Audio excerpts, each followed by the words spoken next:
I don't know if you can tell, I'm very, very excited. I'm such a big fan. I'm also I think I am just in awe of the person that you are. And I think everything that you have been through, everything that you have fought for, and yet are such a wholesome human. I'm just in awe of that, because a lot has been, a lot of structures in our society were built there to break people, individuals such as you down.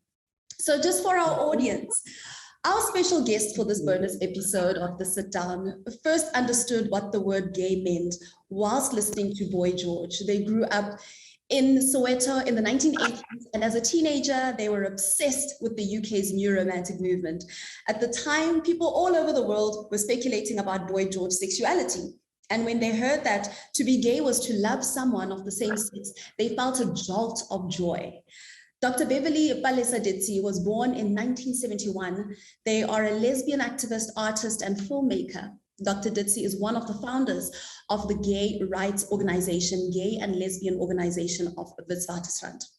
Ditsie's activism took them to Beijing, where they addressed the UN on LGBTQIA+ issues.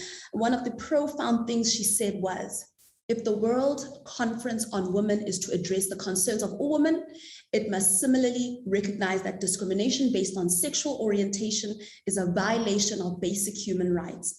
So in honor of their 50th birthday celebration, we had to have this sit down with the powerhouse of LGBTQIA+ activism in South Africa. We will be talking about their journey in activism, how they use their passion for art and entertainment to voice out queer issues, and all that they plan and have to celebrate during this 50th life anniversary. So let's go straight to the beginning, Dr. Bev. What was it like growing up in Soweto as a Black lesbian in the 70s during the height of our political unrest? Look, I was a child, and being a kid who didn't know much about what was going on, I questioned, I think my misery really, I was a happy kid. Like, when you don't know that there's a lack, you're generally a happier person. I don't know if you've heard that. Like a lot of people also attest to the fact that until you go and visit Umlungu's home, you don't know that your home is small. Yeah. Until you see foods you've never eaten that taste nicer, you don't know that the food that you've been eating is weird. And so I grew up just a normal kid like all the kids in the township. But more than that, I questioned. I always had this thing where, because I grew up very much a boy and very much understanding that, okay, so I'm not a boy, but I also knew that I'm not a girl. I knew that. But there was no one who could explain that to me. I didn't understand what was going on. But worse is that there were constantly people trying to force me into roles. And so as soon as somebody went, oh, but you're a girl, so you shouldn't be dressing like this. You shouldn't be playing like that. You shouldn't be this, that, or the other. And then, of course, when, I was very much a boy, like, but you're a boy? Then why do you talk like that? Why are you like this? And so I really began to understand at a very early age that there are constructs and that there's a performance, and that I must perform it. When a man walks through the house at home, there's a performance. My entire household of women change their behavior. They are strong, they are powerful, they are assertive. But when a guy walks through the door, they perform, they change who they are. It's like, hey, When a white person, because my mom was a musician, and so there were quite a few white folk that would either call or walk into my home, everyone performs. Now we must all change our behavior. I began very early to understand this. And they say ignorance is bliss. There's a part of me that wishes that I didn't understand, because the minute I understood this, I started asking why. And why is an activist question. Sure. Through and through, you ask why. You say, why is it like this? Why are you wanting me to do that? Why must I behave like this? Why? What's going on? So I was always that kid that just went, what's going on? I was such a confused child. I mean, but now we talk about individuals in the LGBTQ plus community coming out to their families, to their friends. But what was the process like back then? What was it like for you? How did your family respond to you saying, I'm not going to perform, this is who I am? Yeah, I think now we know words like cognitive dissonance. Now we know all kinds of words that kind of explain how the shock, it's like if you knew that I'm a boy and you affirmed me growing up and you'd say, I'm like a tomboy. And then the tomboy is now a teenager and the tomboy is saying, I'm more than just a tomboy. My gender identity and my sexual orientation are different to everyone else's that I know around me. Now there's shock and horror because, my gran would say, listen, I was a tomboy too, but I had to grow up and face the world we live in. Sure. My mom says, I was a tomboy too, but you know what? You will grow up and you will understand. And so by the time I hit my teens, I went back and I started saying, I am not understanding still. I'm supposed to understand something. What am I supposed to understand? And my entire maternal home would say, well, this is the time where now boys start asking you out and you start selecting the one you like and you start going out with them and experimenting. It's like, but what happens if I'm not interested? I don't like them that way. They're my brothers. I don't like them like that. In fact, I've got a crush on a girl. What happens then? No. You'll get over that. You'll get over it. You must get over it. I realized that it was society demanding it. It wasn't because there was anything wrong. It was society. And then, of course, the words gay. Those words are associated with something else that comes from overseas, and therefore that cannot be you, that cannot be me, that cannot be Nkhonomanta Ditsie, it cannot be Nkwidinzinga, it cannot be any of our ancestors because those words come from overseas, right? Sure. And so the shock and the horror of the words also meant a lot of turmoil. And so you don't use the words. I mean, growing up, a lot of us actually, I came out, I used the words as soon as I found the word, I used it.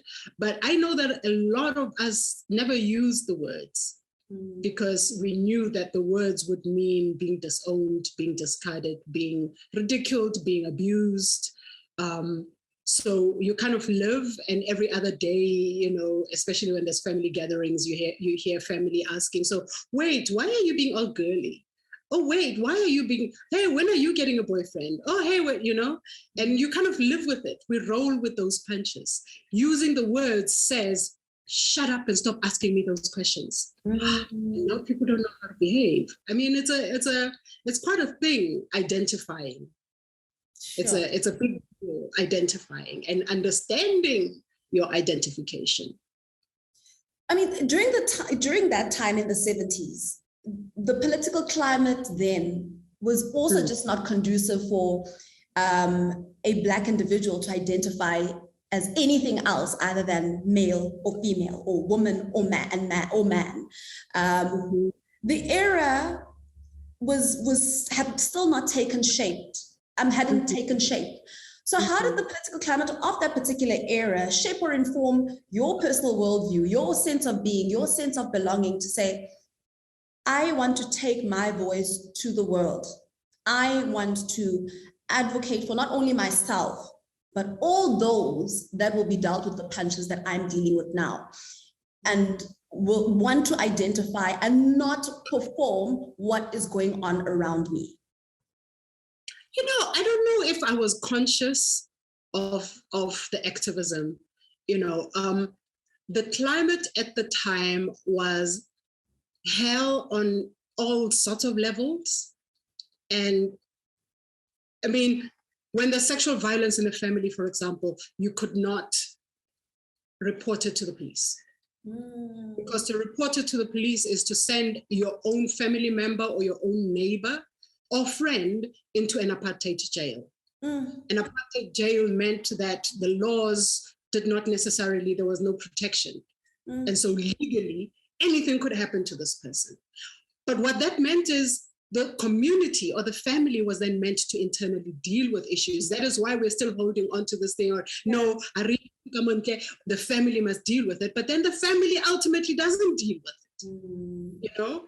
So we were dealing in a climate where whatever it is that was happening, you did not trust the law because you knew that the law was against you, but also you didn't trust the family because the family was not going to stand up for you. It was just really, for me personally, quite a mess, to be honest. And it is in my questioning and constant questioning, but being also told that, you know, everything that you are asking about and trying to do will get us all into trouble.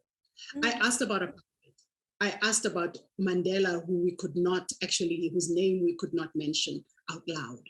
I asked about Biko because I was very much Black conscious. And that also came from the fact that my mom had traveled, you know, a lot of other countries, even during apartheid, knew and understood the difference in what it means to have personal freedom, to jola with whoever you want to jola with. My mom would have relationships with, like, under apartheid, you couldn't have a relationship with somebody who was not of your own race, you know, and my mom would go to Botswana and have a relationship with a white guy, or to Swaziland, or, you know, and it was, so she came back with a lot of knowledge and a lot of experiences. So she would answer my questions, but she would also say, you need to be careful the things you say.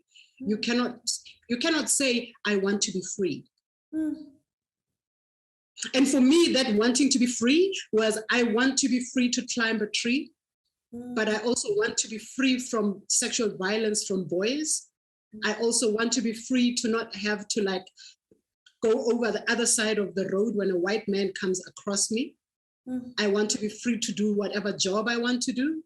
I could never say the words, I want to be free, because under apartheid, if anybody heard it, they would think, oh, there's an underground, there's an MK terrorist, just by using the word free.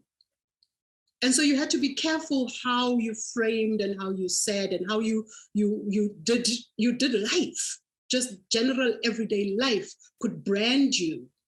And so I had to be very kind of careful, because I understood what it would mean to even initiate anything that would symbolize freedom. But then also things were changing. I do need to say that, is that by the time the 80s happened, we understood that there was a change. It was in the air, it was in everything that was happening. You knew that there was a communication that was happening where things were going to change. And so already the apartheid regime was dealing with so much that we became the least of their issues now. And I want to talk about that change, the 80s and the 90s, and that change in the air, that feeling in the air. You go into a reality show during this stage, and one of the first nights you're there, actually, I think it was the first night you're there, a Bura boy looks at you and says, where I come from, we kill people like you. Where I come from, we beat them up because you are just unacceptable. First of all, you're Black. Second of all, you have the audacity to identify as anything other than something that I would sexualize had I even had the desire, because if you were the same skin color as me. What was going on in your head during that interaction? Because in that clip you had posted on social media, you just looked at him and you can literally feel the air go hard and tense and solid.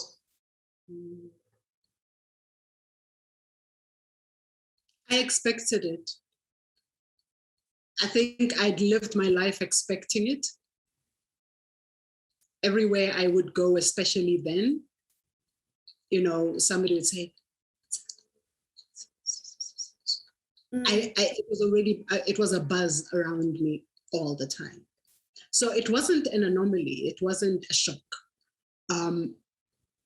I think the shock was in his audacity to say out loud that people like me should not exist. But if that wasn't a shock, because a lot of homophobia is just that, is people thinking it. They might not say it, but they're treating you like you should not exist. And so, you know, it being out in the open at that table was quite an amazing thing for me. And that's why I think the look on my face was, here we go. Here we go. I mean, it's something that I've lived with all my life. I expect it. And then when it doesn't happen, I want it to happen so that we're done. It's done. It's out in the open. It's done. If you're going to come to me and say, I don't approve, it's like, my existence does not depend on your approval or disapproval, for that matter. I had stock standard responses, you know, when somebody says, you know, your lifestyle is like, which one? I wake up, I eat, I go to the loo, I drink water, I go to work, I come back, I watch TV, I sleep again. On the weekends, I go party. That lifestyle? What do you mean? Do you know what I mean? You practice stock standard answers. Yeah. What I did not post, and where I cut off the video, I mean, you have to watch the whole thing, but I cut the video off just before I explode. And in all the years, I think the film Simon and I came out in 2003. And in all the years, it's almost 20 years, I have not been able to watch that one scene in the whole film. So I struggle to watch the film. It's very personal. I'll watch it. But when that scene comes up, I must stand up and walk away. And if I can't stand up and walk away, I do that thing that kids do. La, la, la, la, la, la, Yeah. la, la. Because I do explode. So yes, people think that I just kept it calm. No, I didn't. There is a limit. There is a I limit. blew up. I blew up because I don't know. I think, and it wasn't just that moment. It's that I sat at that table. He said what he said. One of the other boys, also a white man, said, "Yeah, y'all are fucking sick. Y'all are just retarded. You are all sick in the head." You know, so I appreciated the Afrikaans boy a lot more than the other boy. Like you have to actually watch it to know what I mean. Because we're gonna try and get hold of that for the benefit of our viewers as well. We'll try and get hold of that. So please do. I mean, get an idea of what you were going through. And I want to touch on the fact that, I mean, I can only imagine the toll this is taking on your mental health at the time. Yeah. How have you managed to not only stay sane, but find some kind of a balance whilst staying focused on your mission and all of this? All I wanted was to be a musician. Eh? My life, I started off as a child actor. I was singing, I was in singing groups. I started, like, I recorded the first time I walked into a recording studio, I was 16, 17, just before Pride, just before I did that whole big hoo-ha with the first Pride March. I was in a studio, doing the things with some really amazing singers. It never came out, nothing happened off of it, that album that we were creating. But I always thought that I would be an entertainer like my mom, And so finding myself being the activist that I was just simply because I questioned, and producers who are also, this couch, what they call the couch interview and the couch audition, is a regular everyday thing for us people who identify as women. It's almost normal and natural that if you don't give it up, you will not get the record deal. You will not get signed. or you will not get marketed, or you will not get pushed, or you actually have to be sexualized. And so those were part of my anger. It made a part of the reason why I became the activist that I was, because now I can't play my boy roles anymore, and the girl roles that I'm being asked to play are so overtly sexualized, and I'm a child. You know, like I was just angry about a lot of things. And so therapy, in answer to the question about how did I maintain my mental health, is I think my second suicide attempt and nervous breakdown happened around 19. And really, honestly, one of the main reasons why I'm setting up a foundation that deals with our mental well-being is because had it not been for a friend of mine that took me by the hand and deposited me, knocked on the door of a crisis center, opened the door and said, she needs help. If that had not happened, I don't know where I'd be. So I had therapy for over 15 years of my life. And in the house, while I was in that house, that is in fact when I had the most intense therapy. I had like psychotherapy, I had a psychiatrist and a psychologist while I was in the house, just to help me cope. Because also now I was on TV every single day, and now people were literally, anything could happen to me at any point walking in the streets because I was that anomaly. I can't imagine not being able to live as who you are. You know, naturally, because I'm heterosexual, I am a Black woman, I am the typical person, like, you know, I'm what they paint, and they like, there you take. Just the mental heaviness of, you know, people not allowing a person or not allowing individuals to be who they are in everyday life, like the way Dizendi saw, I'm just not acceptable. It's a lot. And to also, the anger, the frustration, that comes with it, and to also take people with you and to say, you know, it doesn't just end at me and liberating myself or getting myself across the line. There's a lot more work that needs to be done. And the through roads that you've opened up to so many young people that are looking for that healing, looking for even myself, I guess, like to be able to just know that I can be myself. I draw from that. I draw from that fountain of Dr. Bev could do it. Dr. Bev could do it. So can I. You also previously shared that you and your friends were influenced by Boy George, and that you used to have impromptu fashion shows. You describe it as like mini unofficial pride festivals that you would have. You know, that courage and confidence to celebrate yourself in your fullness, in who you are. Where does that stem from? Where did that inspo come from? Because that's just, you know, in itself, just so beautiful. You know what I think? I think that like having the kind of mom and the affirmation that I had at home, like really, really did a lot. I need to be able to put it like this for whoever it is that's watching and listening. If you don't affirm your own child in the home, you leave them out for the wolves to eat. Knowing that I was safe when I entered my own home, knowing that I was loved and accepted, even though there was confusion, even though they tried to understand, even though it wasn't all 100% hunky-dory, my gran stood up for me.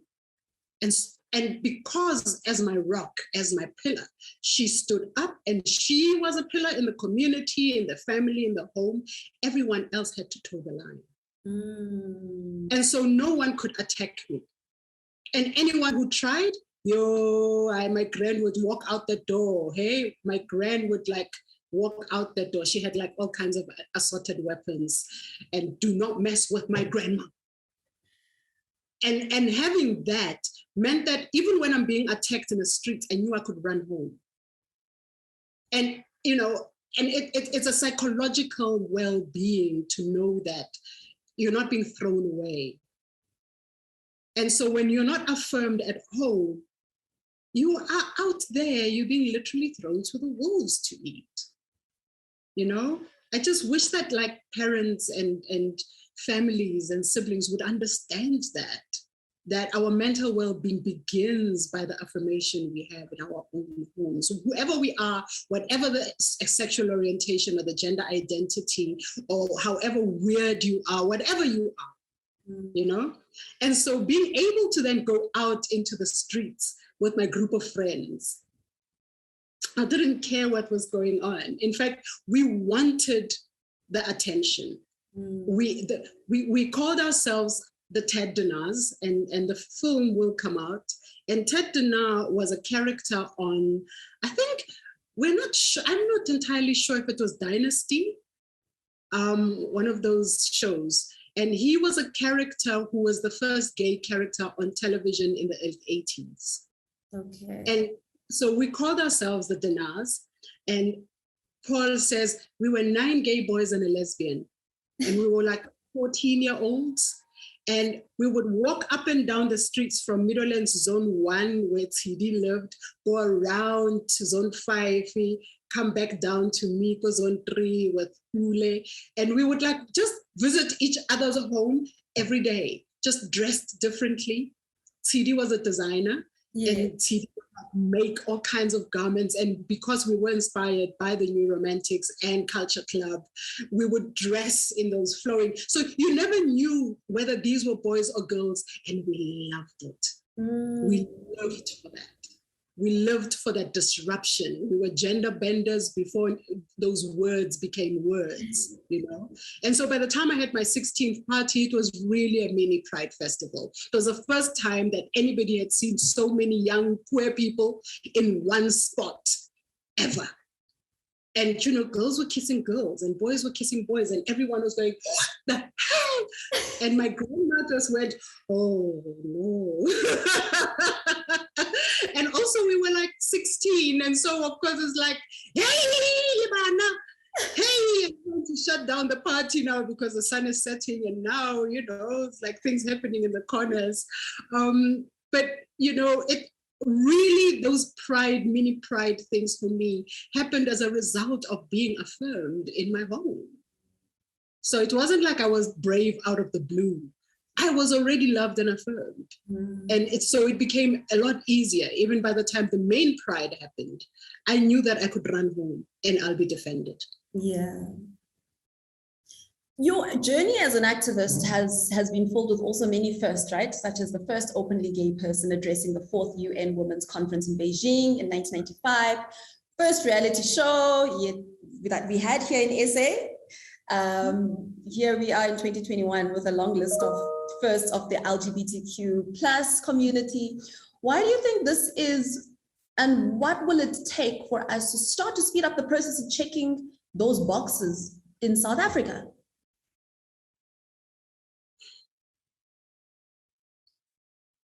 Disruption, that's what it will take.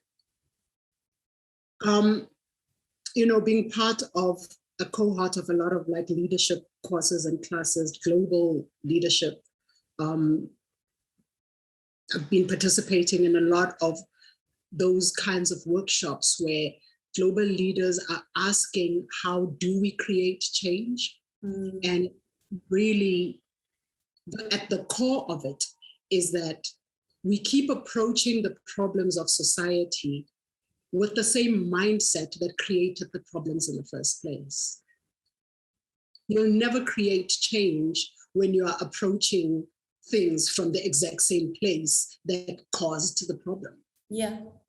And so you've got to disrupt the thinking, disrupt. I do workshops, and whenever I do talks, my main thing is to actually say,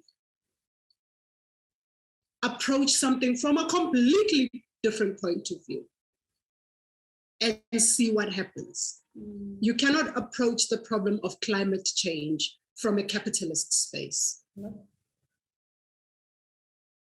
It has to come from a point of Ubuntu, because Ubuntu also respects the animals. Ubuntu respects the ground we walk on. The fact that we have to migrate because of the climate change.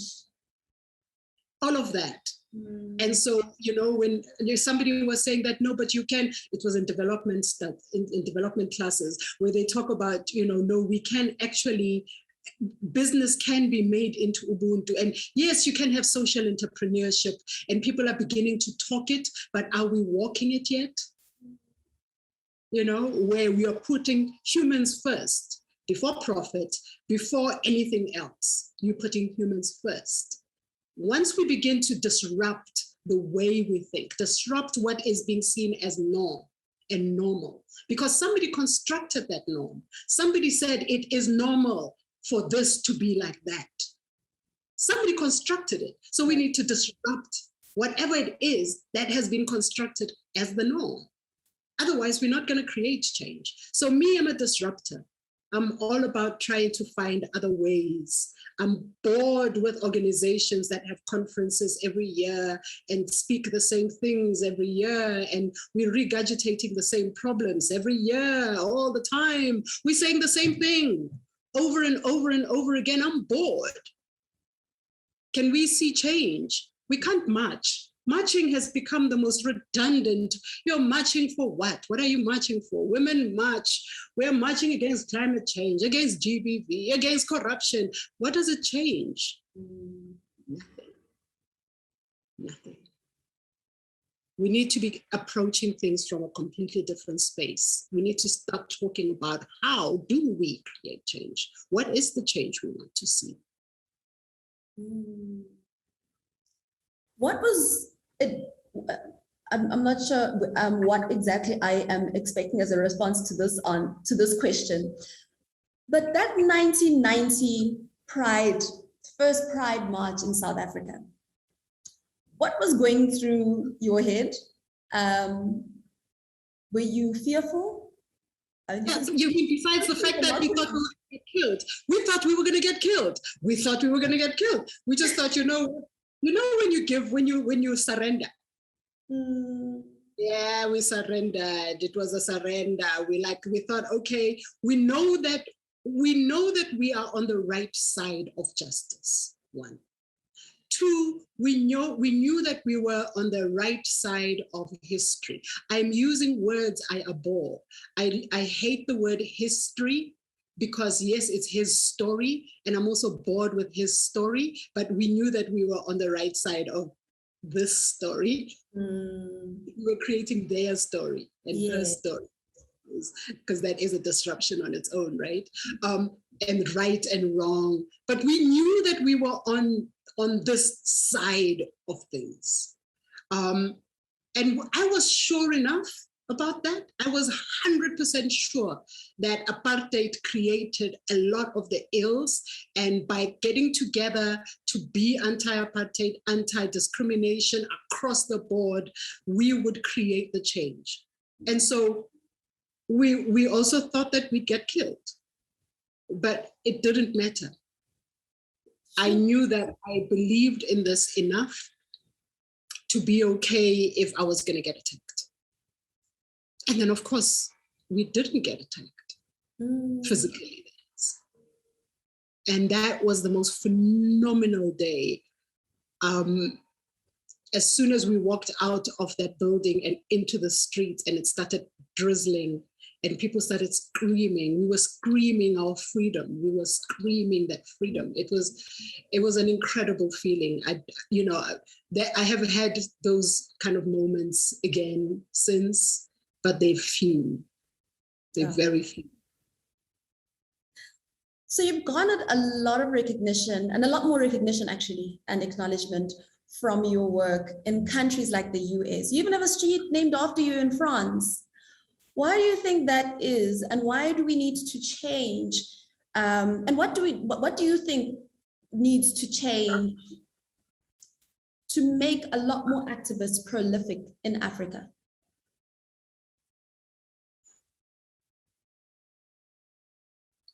Yeah, that's a difficult question. We don't see ourselves. We don't see ourselves. The only way you, Olwethu, is going to get bigger, because we hit a ceiling in our own countries on this continent. We respect one of our own only when they're recognized out there. Whether as musicians, whether as business, whether as activists. And then we complain about brain drain and people leaving. But we don't see ourselves. Colonization has really done a number on who and how we see ourselves as people, as humans, but also as our unique cultures. We don't see ourselves. Only when somebody takes a mudianyeo and goes and makes like a Louis Vuitton, only then do we go, oh, wait, this is amazing. You know, only when Dr. Esther Mathangu gets seen in France and start exhibiting, do we go, oh, wait, Ndebele art? Oh, it's a thing. We've been conditioned to not see our own value. And so really the only way that this is going to change is when we ourselves start to see our own value, our own uniqueness, our own beauty, to a degree where even on a spiritual level, you have people writing books like The Secret. You have people writing all kinds of there's all these how-to, these self-helps.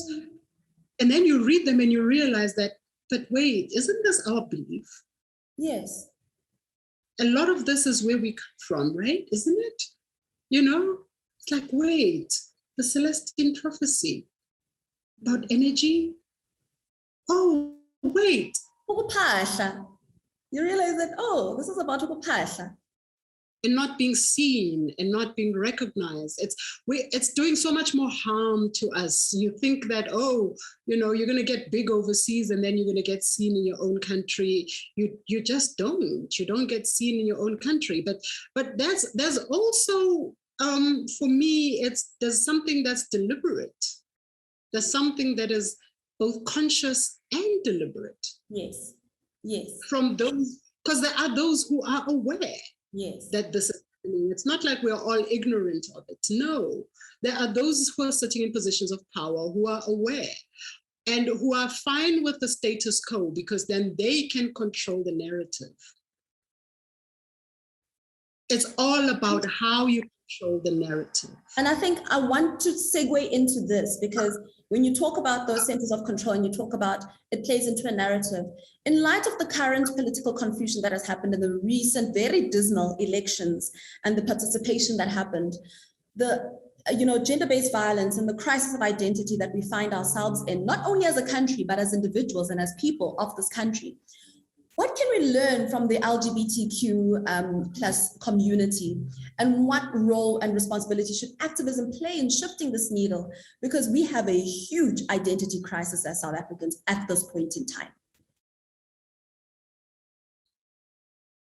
It's really understanding our own value. It boils straight back down to our value as people. It boils down to that. There isn't anything else that I can think of. Our spirituality as a value, we need to boil all the way down to that. If we had to take Ubuntu at its core as what it is, and Ubuntu meaning our understanding of our spiritual connections to ourselves, to each other, to the earth, the minute we click into that place, you then begin to realize that one, spirit is not gendered. And once you understand that the spirit has no gender, you then begin to start chipping away at patriarchy and this gender-based violence and these expectations. When somebody says, hey, a man must, or a woman must, I switch off because already you are now playing into roles that are prescribed for you that are just as detrimental to you as they are to me, you know? So for me, when you begin to really go into the core of who we are and our values as people, you then see the connections between us as people on this dimension, our ancestors, those that are coming ahead of us, and how we can even preserve this earth. And once we begin to see that, really for me, in my mind's eye and in my spirit, I believe this strongly. One of the reasons why, one of my talks is titled, "We Should All Be Queer," is because there are no people that question God and question their existence like queers. We are constantly being told that God didn't make us, that we are an anomaly, that we are evil, that God hates us, that we are pointless, that we are useless, that we don't contribute anything to society, to life, to the world. It's such a visceral reaction. And yet when you try and dismantle every single one of these points, you're left with somebody, again, cognitive dissonance, where they're sitting there going, yes, we can have children. Those of us who are biologically able to and who choose actually do have children. Just because we're not romantically in a relationship with the opposite gender or the opposite sex does not mean that we are not procreators, should we want. So are we ending the world? No. Where does any of this come from? Who said it? Who wrote it? Why? Where does the construct come from? Who is God? Is God gendered? There are no people that question this like queer folk. And because we are questioning, we are constantly also dismantling whatever it is that we are told is a norm. I think that is why there's so many of us that are disruptors, that are doing things differently, that are approaching life from a completely different space, while we are sitting in such heavy constructs. Whether it's the construct of capitalism where everyone is chasing after the bag, and they don't care how they chase after the bag. They don't care what they lose, whether it's their values, their self-worth, their self-esteem, their health. People are losing all sense of respect just because capitalism is going to make our lives better. No, it won't. Capitalism itself is not normal. It's not, it's evil. Patriarchy is evil because we are all oppressed under the system.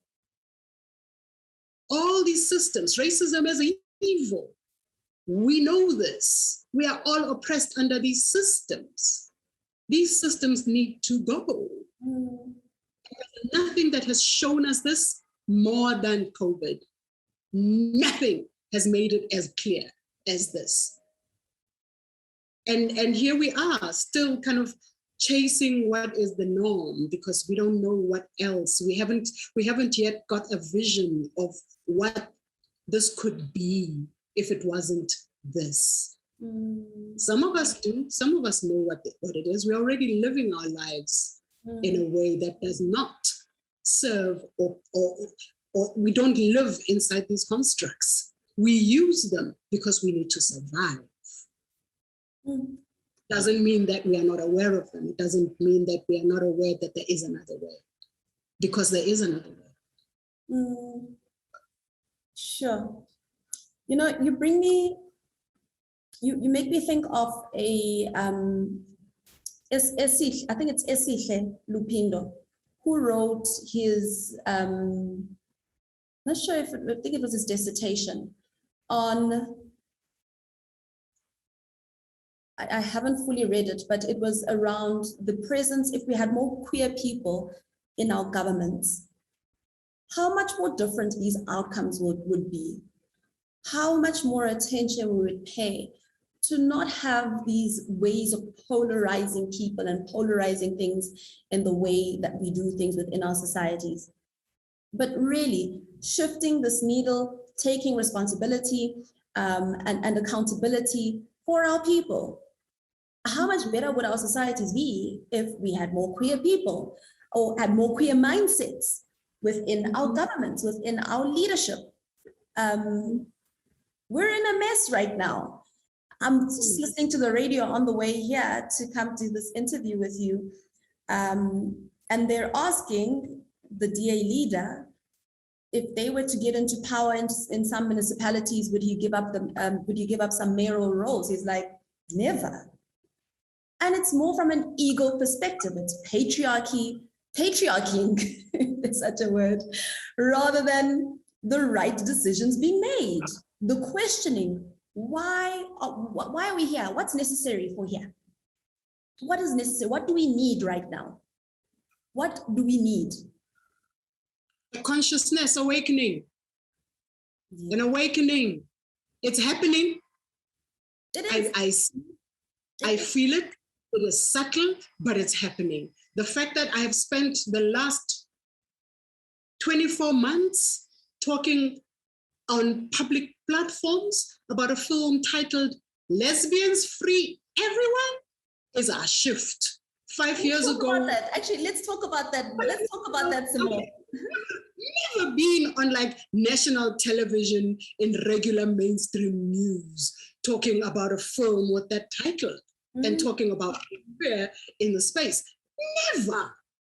Even just 5 years ago, there's a shift. The shift is feminine. The shift is feminist. The shift is subtle. Women are getting on. The feminine is getting on. We're just doing what we need to do. The only people that are left behind and fighting so hard to maintain their pseudo power with their pseudo wealth. Who are sitting with it. Heavy toxic masculinity, beating their chest, I'm a man, without giving anything of value except for I'm a man, and thinking that that should do something. Meanwhile, we are doing everything that we need to do. We have moved. And now, for me, it's the last kicks of a dying horse. Some of the reasons why there's so much violence against the feminine. And please note, I'm not saying violence against women. I'm saying violence against the feminine. And I always say the attack has never necessarily been against women, but anything that symbolizes femininity is an attack. Exactly. Look, racism, capitalism, and patriarchy could never thrive if the feminine was seen as being valuable. And the value being more than just procreation and service provision and entertainment. Because that's all the feminine is in the eyes of the world. But the shift that is happening is really turning that onto its head. And sooner or later, we will have all these different people in all these different positions of power. And when it happens, it's going to be almost all at once, click into place. Because right now we're seeing it build and we're seeing the subtlety of it. And I am fascinated by the fact that it is actually changing. But it is a consciousness. It's an awakening of consciousness. Our conversation right now is an awakening of consciousness. Whoever is listening to this is either going to completely discard it as rubbish or is going to listen and go, there's a shift. It's there. I feel it, I see it.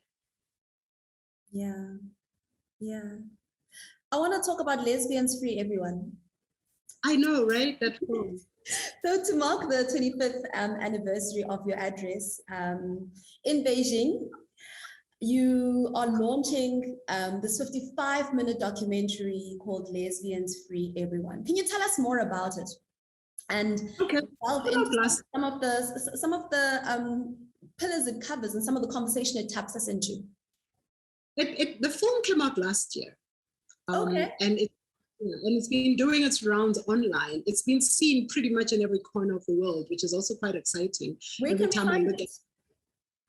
Look, I open it sometimes on the special days, on days that commemorate, whether it's commemorating trans or lesbians or bis or women or the feminine, just any kind of day that disrupts. I would kind of open it, normally on social media because it's living online at the moment. And obviously I am seeking to make it kind of get a bigger platform. And whether it does or it doesn't, at this point, I needed to tell the story. And so I told the story. And really the story, once again, telling my own story feels it's yet another act of activism for me, because I am telling her story, because her story will always be hidden, because to know her story is to then recognize that the feminine has always been powerful, and that cannot be allowed. So her story will always be shut down. And that's why I'm wishing to tell her story. And so that's what I did with the film.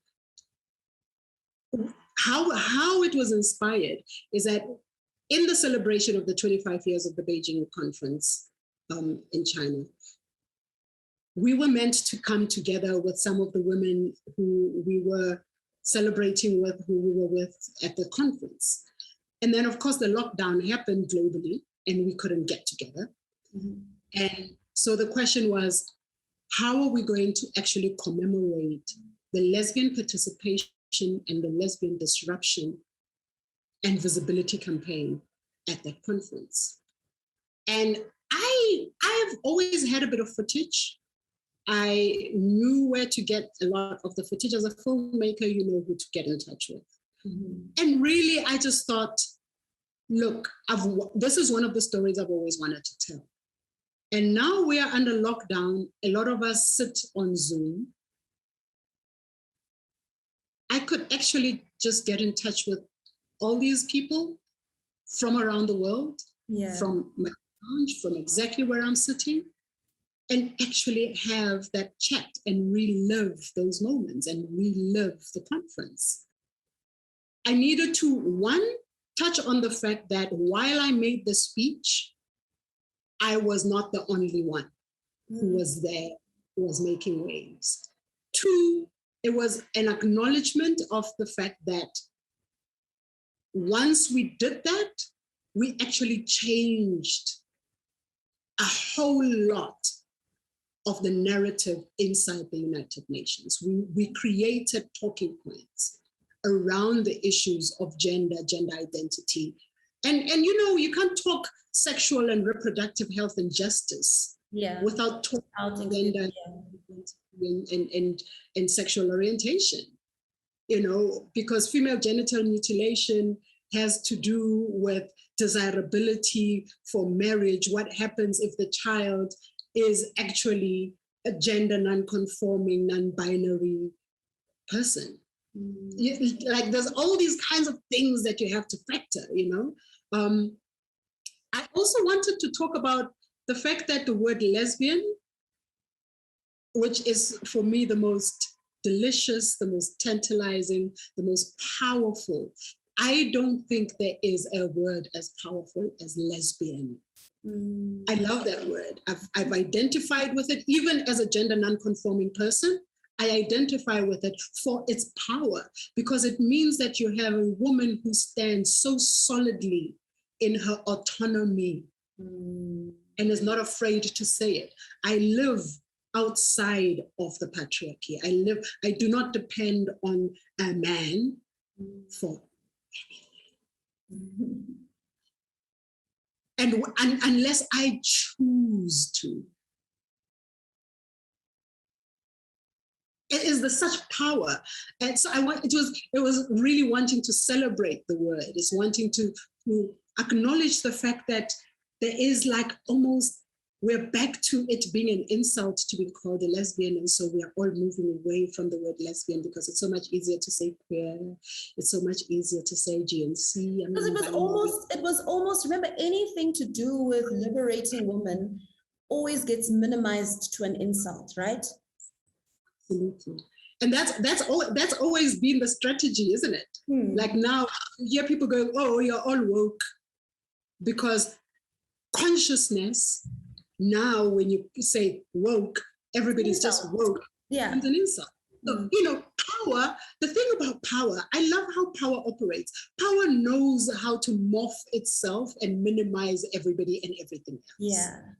Well, it does. And sometimes we need to recognize it and say, like, like, not here. Yeah. Fine. Like, not here. Me, I made a fool. and we titled it Lesbians Free Everyone. Because also, you know, it was big banner that we were seeing at the lesbian march in Beijing, inside China, when we had like a huge march that was not even covered. It didn't make media, but, you know, and there were big banners that says Lesbian Free Everyone. And I thought, it's provocative, it is apt. And everyone's like, lesbians are also very discriminatory. I know, yes, everybody is. But we all are, right? We all are. We all got our thing. But there's something about the word lesbian inside feminists. It's like, anyway, so really the film was to pay tribute to the women who have spoken up at United Nations platforms, other platforms like mine, and the women who made my speech possible, who were there, who gave the support, who said, yes, Bev, you would be perfect to make the speech. Right, let's all write it together. Let's all really, the level of representation, it speaks to support, it speaks to solidarity with other feminists in the space, it speaks to the struggle to be heard. It's just like, I love that film. I was very proud of it. I was very happy at the end of it. I was very happy with myself. I just thought, yeah, okay, during an entire pandemic, you sat down and you made a film. I know Global Prides, it's been screened at a lot of like the Global Prides. It's been screened at, you know, a lot of international queer film festivals. But let it go, it's fine. Let it be seen. Can be seen, let it be seen. I would appreciate that. So it's been 26 years since you addressed the UN about the need to enshrine LGBTQ+ rights in equality laws. In South African context, are you happy with the changes that have been made since? In South Africa, is anyone happy with anything? I am sorry. It's all across the board. We have amazing laws that are meant to protect all of us. They don't. We are being screwed left, right, and center. Whether you are Black, whether you are poor, whether you are gay, it does not matter. We are just being screwed. I mean, we can't depend on the law. I mean, we have women that are being silenced when they are speaking about the sexual violence they are experiencing, and the law is being used. Hey, no. So, I mean, just yesterday, actually, I was having a Twitter Spaces conversation. I was hosting one. And something I was never quite aware of, because obviously I function in my heterosexuality, you know, in my ignorance, lobola doesn't apply to same sex. Lobola laws, the way that lobola laws have been framed legally do not apply to same sex. They only apply within the context of male or female. So if there's a lobola celebration, it doesn't constitute a customary marriage. So if you are same sex and you get married, you have to register the marriage under a civil rights law, and you don't automatically get considered as married in terms of customary law. There's limitation. Yeah. That was something where I was just like, so basically it's, you can literally get screwed as like. Yeah. Look, I know that there's, you know, our legal siblings are working very hard at undoing a whole lot of this. Yeah. But when the equality clause and the equality project actually came up and started kind of, you know, working at gay equality, gay marriage equality, it was something to celebrate, the fact that you would have civil unions that are recognized. It was something to celebrate because there's a legality that allows for the partnership to at least be recognized similarly to a degree. And I think some of the things that we fight, and one of the reasons why we would go into these civil unions, really has to do with the fact that should anything happen to me, pray God it doesn't, my partner will not have access to me. We would buy a home together, but because the home is under my name only, they would have no rights to something that we built together over 20 years. It's things like that. It's things like taxation laws. It's things like custody, should we decide to and it's either not that, have... it's not that traditionally it's not recognized, right? But it's the laws that need a whole lot more fast tracking. Exactly. I think what was really incredible is that for a long time, everyone just kind of said, oh, it's legal to be married in South Africa, without actually digging deep and questioning. And so, you know, when you were talking about lobola and customary law and customary marriage, which your families would recognize the marriage. And you would then obviously negotiate what you do in terms of lobola as the physicalness of it, the how. Because remember, I mean, I was researching this and I came across the fact that the whole aspect of lobola was about bequeathing a new generation or the younger generation with things like cattle, land, for them to start up their own family and to expand the family name, right? It was about, you know, passing on from one generation to the next, valuables for them to carry on, you know, building, growing. And it was never in the context of, and it was about production and reproduction. And we touched on this earlier on, right? That doesn't have to be about male or female or man and woman. Production and reproduction does not have gender. Yeah. And then, can I expand it, please, to a spiritual space? Yeah, please. In a spiritual space, me and you sitting here means that your people and my people are in the same space. But they don't know each other. If we had to start a relationship, because they are constantly in each other's space, we would need to introduce them to each other. That's what, on a spiritual level, is. You slaughter because the slaughtering is like a code. It's like a call. It's like, and they come together and you introduce each other to each other. And that, from the queer space where a lot of us are in our consciousness, we understand that it is not me paying for you or you paying for me, but both of us equally coming together in this union and introducing ours to each other. Obviously, the more material things, the more land, you were speaking about production and reproduction, all of those things, then when children, you know, happen in this union, then they are a union of two families that have been introduced to each other. So all of those things then start to kind of, they come from a single core space of having introduced each other to each other. So that, on a spiritual level, that's where it is. And a lot of us, when we do get into unions, when we do pay lobola and we do get married in this sense, we know and understand that that's what we're doing. Everything else just becomes a formality. There you have it. We can get immersed in politics and activism, and rightfully so, but at the end of the day, Dr. Beverly is a human being who also needs time off, right? So what do you do to connect with yourself? What do you do for fun? What are some of your hobbies and loves, you know? I love my me time. I spend a lot of time alone. I do a lot of DIY. I love working with my hands. I discovered I love bricklaying. So now I'm bricklaying. I create all kinds of projects for myself. I love woodwork and power tools.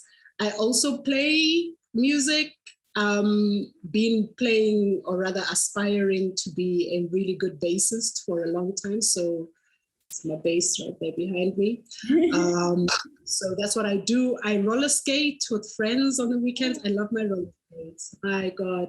I haven't skated in a while because I haven't been well. So now I'm looking forward to going out there and just roller skating, put on the headphones, play some disco, that type of thing. I unwind with friends. I read, I write, I draw, I paint. I do a lot of new things to bring it all back. And I'm looking forward to my 50th birthday. I did not think that I would be alive to see it. I'd been threatened so much in my life.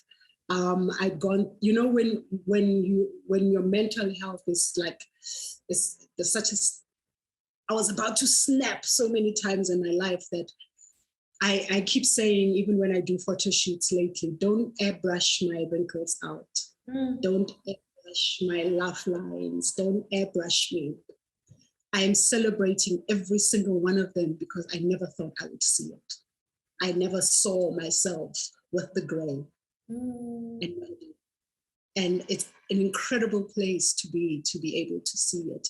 And so, you know, about to have a 50th birthday, it's going to be a big deal. I'm launching my foundation. Not launching on the day, rather announcing it because we're going to have a big launch. And I'm just looking forward to that. I'm looking forward to celebrating with my friends and continuing to contribute to my people. And with all that you've been through and all that you do, how do you ensure that you still maintain and keep your mental health intact? Friends, family, self-care, understanding self-care, understanding that it doesn't mean you're selfish and you're not liking people, but that you have boundaries, and the boundaries mean that when you can't, you can't. You know, there's nothing as powerful as learning to say no. I'm saying no a lot lately. I'm saying, and not like, I don't mean to be nasty. I don't have the capacity right now. So sorry. You know, I'll get back to you if anything changes. You know, saying no has really helped. Yeah. But I do take a lot of time out. I quit doing TV and directing reality TV because that almost killed me as well, because there's a lot of exploitation in the TV industry that we're not yet talking about. And I can't wait to talk about that. I'm going to reveal it, Shem. I'm going to reveal all of it. Hopefully that book comes for the 55th birthday. I know it's coming now, 52. That memoir, I'm ready for it. Ready. Now I'm ready. Now that I'm like, you know, taking time out and spending a lot more time with myself, I'm ready. I'm ready for all of this to come out now. So I'm looking forward to that. I feel like my life has just begun. Oh, that's so beautiful. That is so beautiful. I mean, you're an artist, you're a filmmaker, you're a writer, you're a crafter. What should we expect in terms of the more artistic side of you in the future? Is there anything else we should expect other than the book in the next 2 years? I don't know. I'm probably going to go back to the music. I mean, I've been part of different bands as a backing vocalist, as a bassist. You know, I probably will go back to enjoying making music and singing and performing with my friends again on an artistic level. That's most likely. But, you know, the foundation seeks to empower and work with a lot of artists to, you know, to do a lot of more positive imaging of ourselves. Like I said, it has to do with our mental well-being, and if we are being misrepresented and we don't have positive images of ourselves, we cannot succeed. And so for me, really, it's like there's going to be a lot more, whether it's exhibitions, whether it is photography, more films. I've got stories for days. There's films for days. My God, my mom's film is the one that's a priority right now. Mom being a superstar in the 60s and 70s and being a lead singer of some of the most prominent bands in this country, and people don't even know. Sure. Again, we're talking, you know, patriarchy and racism and how women were subjugated even at the time. Did you know, for example, that there isn't a single woman who recorded an album as a solo artist between 1965 and 1975? I checked. The only other album that came out was Maralo, but women did not go into studio. Which women artists do you know? 65 to 75, not before. So before you're talking Makeba, you're talking Latambule, you're talking, no, I am talking between 65 and 75 who recorded. And it was it not a lot more the kind of performances, right? Because again, femininity was meant to perform. Yes, and get 5 cents. And the albums come out and the royalties all go to the brothers. Sure. And so, you know, that's a priority film. Again, her story needs to be told. There are many other her stories that, so, you know, that is a given. That I'm a filmmaker and, you know, there needs to be so many more stories to be told. So, I mean, there are so many more stories, so I'm going to be telling as much as possible while having a good time. You know, I want to have a good time. Life, you know, we talk about how difficult it is to be queer and we're getting murdered, we're getting raped. Actually, I am now, like I said, I feel like my life has just begun, but really my biggest thing is to show that we can exist, we can live, we can thrive. We can thrive, we are thriving, I'm thriving. So beautiful. And how can we catch up on any news around the 50th celebration, the gala dinner? I'm sure it's going to be intimate. You said it's going to be the people that are closest to you that are being in attendance. But how do we catch up and find out more about the foundation that you'll be launching and just get more info on how we can support? Yeah, if you're talking 200 people is intimate, it is. Look, we're all over social media, and obviously with like 2 weeks to go, the blitz is kind of going to increase. So there'll be a lot more promos and promo material going out about the day itself, the 50th gala dinner. In terms of the foundation itself, we will be doing a lot more publicity leading up to the proper launch in the early part of next year. So I'm really looking forward to that, because that is my pride and joy. I'm just very happy to at least have leave a legacy that is not just, I feel like there's so much more to do. I don't, maybe that's why I don't see.